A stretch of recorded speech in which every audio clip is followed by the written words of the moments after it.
Muito maior, a pressão está grande, né? Inclusive, muita gente pedindo aí que a indicada seja uma mulher. A gente já sabe que essa não é a preferência do presidente Lula, que ele está, de fato, ali tendendo ao ministro da AGU, né, Jorge Messias. Vamos ver como é que isso vai ser, até porque eu não sei qual é a pressa do presidente Lula para escolher esse cargo, porque ainda tem essa batina no Senado, que dessa vez deve ser bem breve, né? Talvez assim, dependendo de quem for o escolhido, essa batina pode ser mais rápida ou pode demorar mais para acontecer. A gente lembra que o presidente do Senado, Davi Alcolumbre, tem defendido nos bastidores ali o nome do ex-presidente do Senado, Rodrigo Pacheco.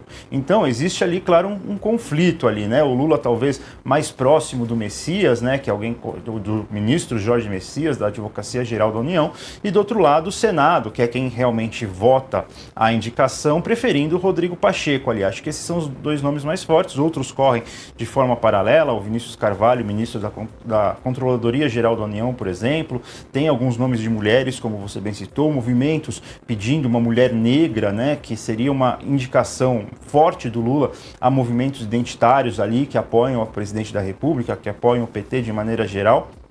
Mas gosto sempre de lembrar, por exemplo, nessa história de nomeação, tem muitos interesses. Eu lembro de quando o ex-presidente Jair Bolsonaro estava ocupando o Palácio do Planalto, ele fazia aquelas lives de quinta-feira ali.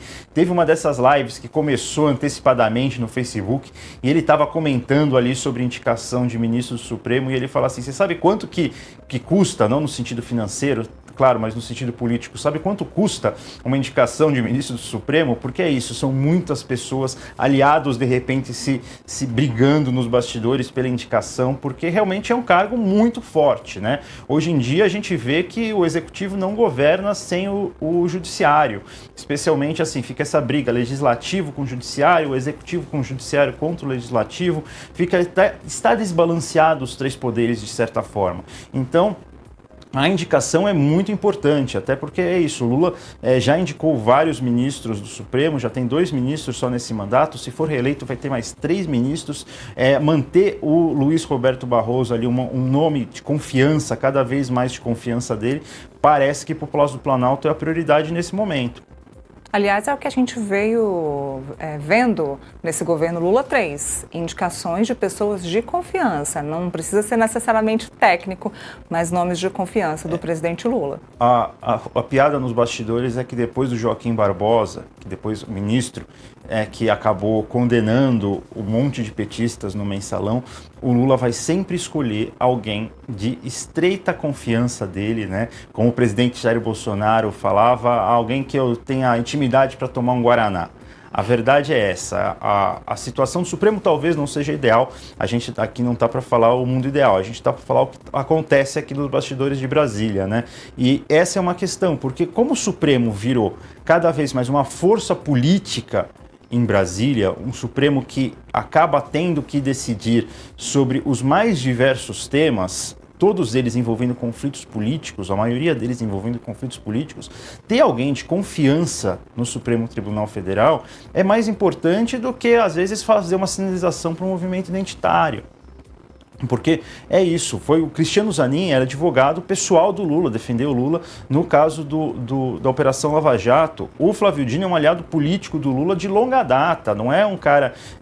a carreira política do Flávio Dino acabou há muitos anos, a carreira jurídica do Flávio Dino acabou há muitos anos atrás. Ele foi governador do Maranhão durante 2 mandatos, então não era alguém assim envolvido no judiciário, né? O próprio presidente, as próprias nomeações do Bolsonaro, o André Mendonça era ministro do Bolsonaro, alguém de confiança, o terrivelmente evangélico, né? O Nunes Marques, ele trouxe alguém de indicação ali, mas uma indicação também que veio da política, não veio uma indicação do judiciário, né? E o próprio Alexandre de Moraes era ministro da Justiça do Temer. Então são pessoas próximas, pessoas de confiança, pessoas que eu tenho uma relação mais do que uma relação jurídica, uma relação, né, como a Constituição diz, um notável saber jurídico e reputação ilibada. Mais do que isso, tem essa terceira categoria aí que não está escrita na Constituição, que é a proximidade com o presidente da República para tomar o Guaraná. Até porque hoje o Supremo Tribunal Federal é o setor inquiridor, né? Os próprios partidos políticos acabam chegando até o Supremo Tribunal Federal para questionar decisões que acontecem no próprio Congresso, né? Então, o Supremo é quem decide. Toda hora. O Hugo Mota reclamou disso todo dia com o líder do PT na Câmara, o Lindenberg Farias. Olha, se você não está gostando da decisão aqui, vai para o Supremo. Você está fazendo isso toda hora mesmo, 3 vezes por semana você vai para o Supremo, né?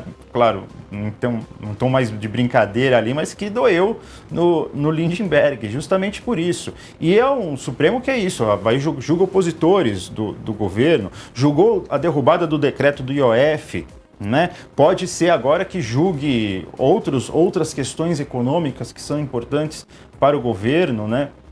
Então, a toda hora, o Supremo virou a palavra final sobre praticamente tudo, justamente porque todo mundo recorre ao Supremo sobre tudo.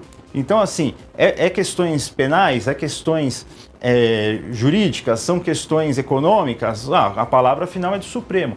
Então, mais do que ter um notável saber jurídico e reputação ilibada, que são as exigências da Constituição para indicação ao Supremo Tribunal Federal, o mais importante hoje em dia nessa escolha é a proximidade. Como falam nos bastidores aqui de Brasília, Lula não vai correr o risco de nomear um novo Joaquim Barbosa, que depois, na hora que ele precise do voto da pessoa, a pessoa vira e fala assim, não tenho como te ajudar, eu vou votar de acordo com o que eu acredito aqui, ou votar de acordo com a minha interpretação jurídica. Não, quero ter certeza que a sua interpretação jurídica também é a minha. Isso vai ser um governo de direita, um governo de esquerda, um governo do centro, é a regra não escrita nos últimos anos para indicação de ministro do Supremo Tribunal Federal.